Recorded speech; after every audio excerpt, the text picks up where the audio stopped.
Okay, I need you to be really honest with yourself for a second. When was the last time you looked at your bank account and actually felt proud? Not relieved. Not, okay, I survived this month. Actually proud. Like, genuinely excited about the number you were looking at. For most of us in our 20s, that feeling is kind of foreign. And I get it. Between rent, groceries, student loans, subscriptions you forgot you even had, it feels like money just passes through your hands before you even get a chance to do anything intentional with it. But here's what I want to talk about today. There is a specific number that completely rewires that experience. And it's not the number most finance people talk about. It's $50,000. And I know, that sounds huge right now. But stay with me. Because the point of this video isn't to make you feel behind. It's to show you exactly what's waiting on the other side and why getting there is so much more possible than you've been told. I'm Fiona, and if you're new here, welcome. This channel is all about building real wealth as a young woman in a world that honestly wasn't designed to make that easy. Subscribe if that's your thing, and let's get into it. So first, I want to paint you a picture. Imagine two women. Same age, 27. Same city, same general cost of living. One of them has $50,000 in savings. The other has $3,000. On the outside, their lives might look almost identical. Same apartment building, maybe. Similar jobs. Similar wardrobes. But inside? The way they experience every single day is completely different. And it's not because of the obvious stuff, like one can afford nicer things. It's because of something much more subtle and much more powerful. It's the way they make decisions. Every single decision, from the big ones to the ones that seem totally unrelated to money. Here's what I mean. The woman with $3,000 in savings wakes up every morning already slightly behind. Not dramatically, not in a crisis, but there's a low hum of financial anxiety running in the background of her brain all day. She's calculating. Always calculating. Can I say yes to this trip? Should I go to that event? What if something goes wrong this month? That mental load is exhausting. And what's wild is that most of us don't even realize we're carrying it because we've been carrying it for so long it just feels normal. The woman with $50,000 saved? That hum is gone. And when the hum is gone, your brain gets to use that energy for something else entirely. Now, I want to share something that genuinely stopped me in my tracks when I first read it. The American Psychological Association has done research showing that financial stress is the single biggest source of stress for adults under 35, ranking above work pressure, relationship issues, and even health concerns. Think about that. The thing quietly draining the most energy from our generation isn't burnout or heartbreak. It's money anxiety. And the antidote to money anxiety isn't just making more money. It's accumulating enough of a buffer that your nervous system finally believes you're safe. $50,000 is that buffer. That's the threshold where most researchers and financial psychologists agree something fundamentally shifts. Not just in your bank account, but in your brain chemistry. Okay, so let's talk about what actually changes. And I want to be really specific here because I think vague inspiration is kind of useless. Let's get into the real stuff. The first thing that changes is your relationship with your job. And this one is so important for us as women in our 20s because so many of us are still figuring out our careers, still building confidence in professional spaces, still learning how to ask for what we deserve. When you have $50,000 saved, you walk into every work situation differently. You're not desperate. You're not stuck. And that subtle shift in energy? People feel it. Your manager feels it. The interviewer feels it. You feel it. Studies on salary negotiation consistently show that people who negotiate from a position of financial security get better outcomes, not because they're more talented, but because they're more composed. They can pause. They can push back. They can say, I need to think about that, without their heart rate spiking. That composure is worth tens of thousands of dollars over a career. The second thing that changes is your risk tolerance.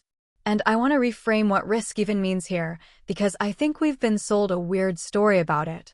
We're often told that taking risks is the brave, exciting thing and playing it safe is the boring, fearful thing. But the truth is actually the opposite when you don't have savings.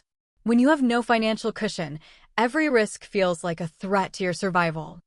Starting a side business, moving to a new city, leaving a job that's making you miserable, investing in a course that could change your trajectory.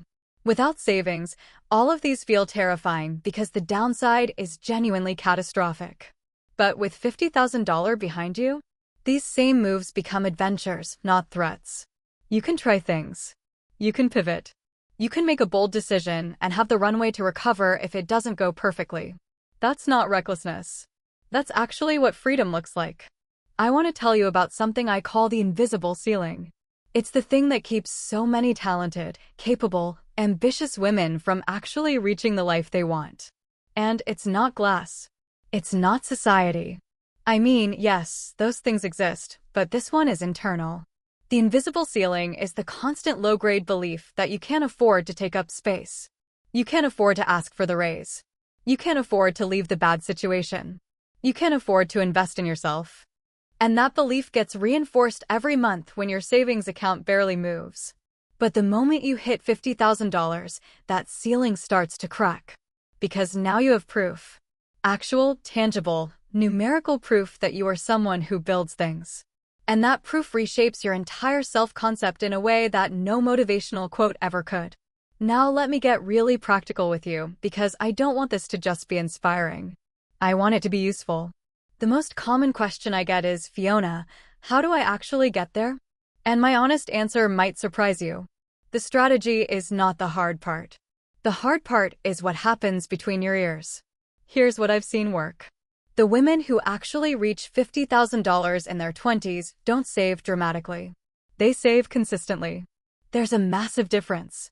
Dramatic saving looks like cutting everything, feeling deprived, hating every day of the process, burning out after 3 months, and spending everything you saved. Consistent saving looks like automating a real but manageable amount every single month, adjusting slightly as your income grows, and treating your savings account like a non-negotiable bill that you pay yourself first. Even $500 a month, which is $6,000 a year, gets you to $50,000 in under 9 years.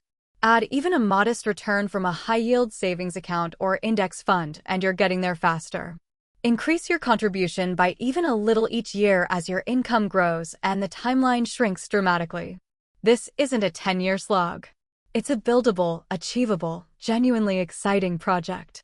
And the earlier you start, the more momentum you have. There's also something I want to address about the social pressure that makes this harder for women specifically. We live in an era of intense visual culture. Instagram, TikTok, the constant scroll of other people's highlight reels. And there is enormous social pressure, especially in our 20s, to spend on experiences, on aesthetics, on keeping up with the version of life that gets the most likes. I'm not here to shame any of that. Enjoying your life is not a financial crime.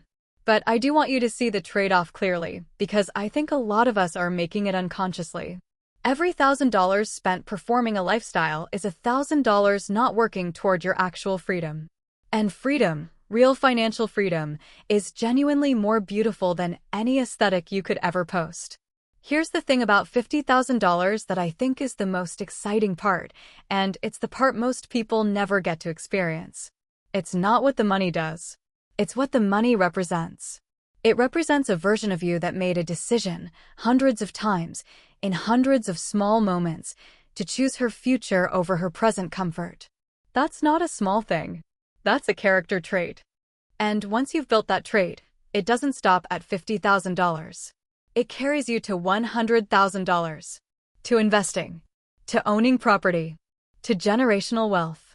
The first $50,000 is not the destination. It's the proof of concept that you are someone who gets there. So here's what I want to leave you with. You don't need to have it figured out. You don't need a perfect budget or a finance degree or a 6-figure salary. You need one thing. A decision. A real one. Not a I should probably start saving kind of decision.